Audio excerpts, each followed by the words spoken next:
Assalamualaikum warahmatullahi wabarakatuh.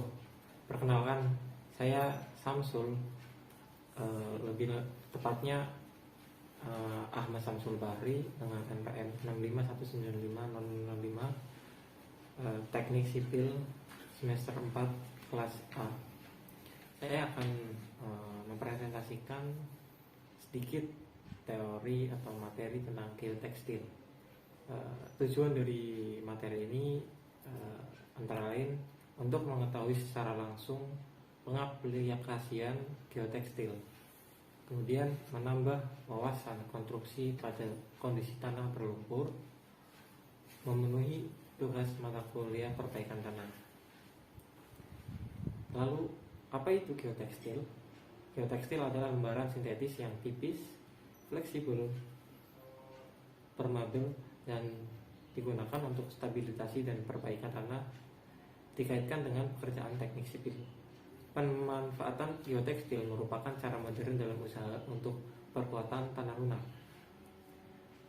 Fungsi dari geotekstil antara lain untuk perkuatan tanah lunak, untuk konstruksi teknik sipil yang punya umur rencana cukup lama dan mengandung beban yang besar seperti jaran, rel, dan dinding penahan tanah, sebagai lapisan pemisah, penyaring, drainase, dan sebagai lapisan pelindung. Selain itu, geotekstil dapat digunakan sebagai perkuatan timbunan tanah, pada khususnya timbunan tanah di atas tanah lunak, timbunan di atas pohon tiang, timbunan di atas tanah yang rawan subsidence. Keuntungan menggunakan geotekstil: yang pertama, mencegah kontaminasi agregat subbed dan base oleh tanah dasar lunak dan mendistribusikan beban lalu lintas yang efektif melalui lapisan-lapisan timbunan. Yang kedua, meniadakan kehilangan agregat timbunan ke dalam tanah dasar yang lunak dan memperkecil biaya dan kebutuhan tambahan atau lapisan agregat terbuang. Yang ketiga, mengurangi tebal galian stripping dan meminimalkan pekerjaan persiapan. Yang keempat, meningkatkan ketahanan agregat timbunan terhadap keruntuhan setempat pada lokasi beban dengan memperkuat tanah timbunan. Yang kelima, mengurangi penurunan dan deformasi yang tidak merata serta deformasi dari struktur jadi. Ada dua jenis geotekstil. Yang pertama, woven geotekstil atau anyam, yakni adalah salah satu jenis geotekstil beranyam yang terbuat dari bahan dasar polipropilen agar mempermudah pengaplikasiannya. Geotekstil woven seperti karung beras, tapi bukan yang terbuat dari bahan goni, tetapi berwarna hitam dari bahan sintetik. Kemudian ada non-woven geotekstil atau niranyam, yakni filter fabrik yang digunakan tidak teranyam, berbentuk seperti karpet kain. Umumnya bahan dasarnya terbuat dari bahan polimer polyester atau polypropylen.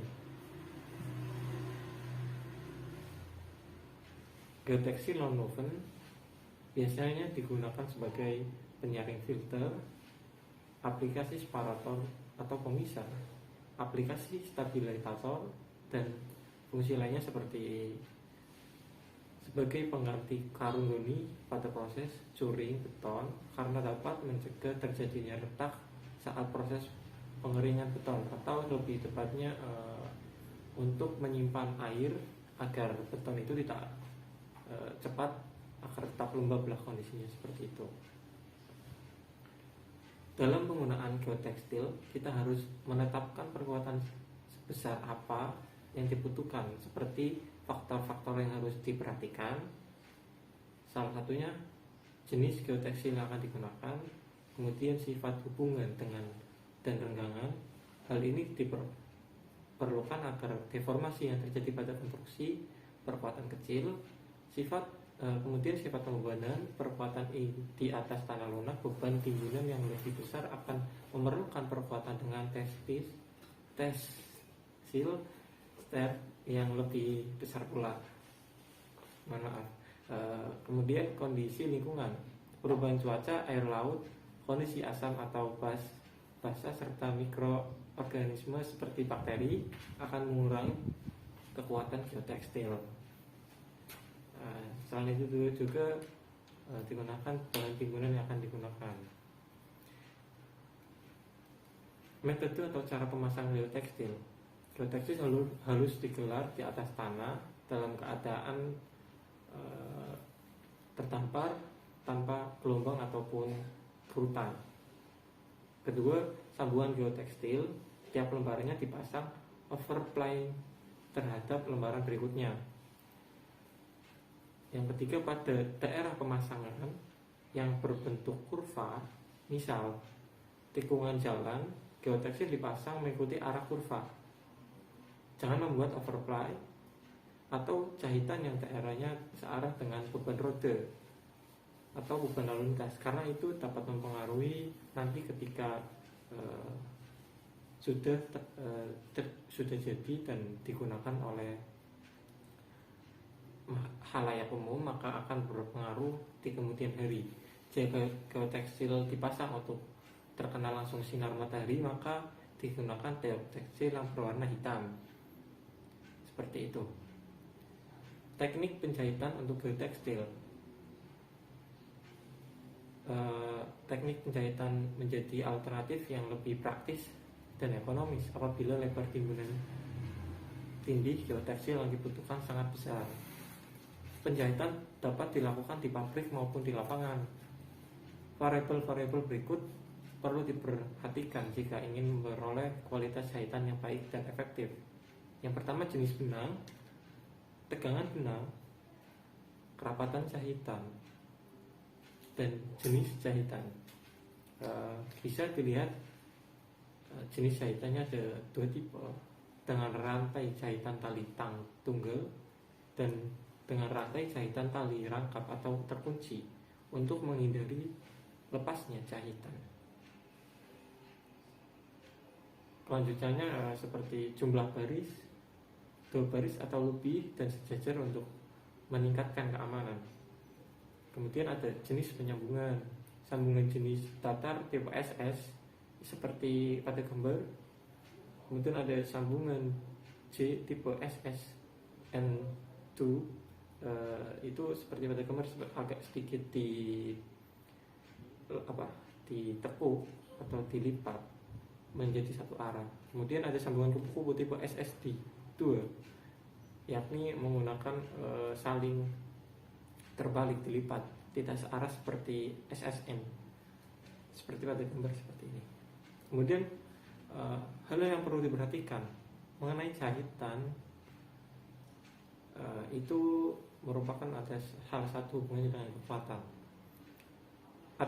Akibat kerusakan jarum dan konsentrasi tegangan pada jahitan, lokasi sambungan jahitan akan lebih lemah daripada geotekstilnya. Kekuatan maksimal penyambungan di lapangan yang pernah dicapai adalah 200 kN per meter berdasarkan pabrik pembuatnya, dengan menggunakan geotekstil 330 kN per meter. Kekuatan penyambungan di lapangan akan lebih rendah daripada kekuatan penyambungan di laboratorium atau pabrik. Semua jahitan berpotensi untuk terlepas. Bahkan jahitan yang terkunci sekalipun, penjahitan harus diawasi. Untuk mempermudah pengawasan, maka digunakan benang yang berwarna kontras untuk mempermudah pengawasan.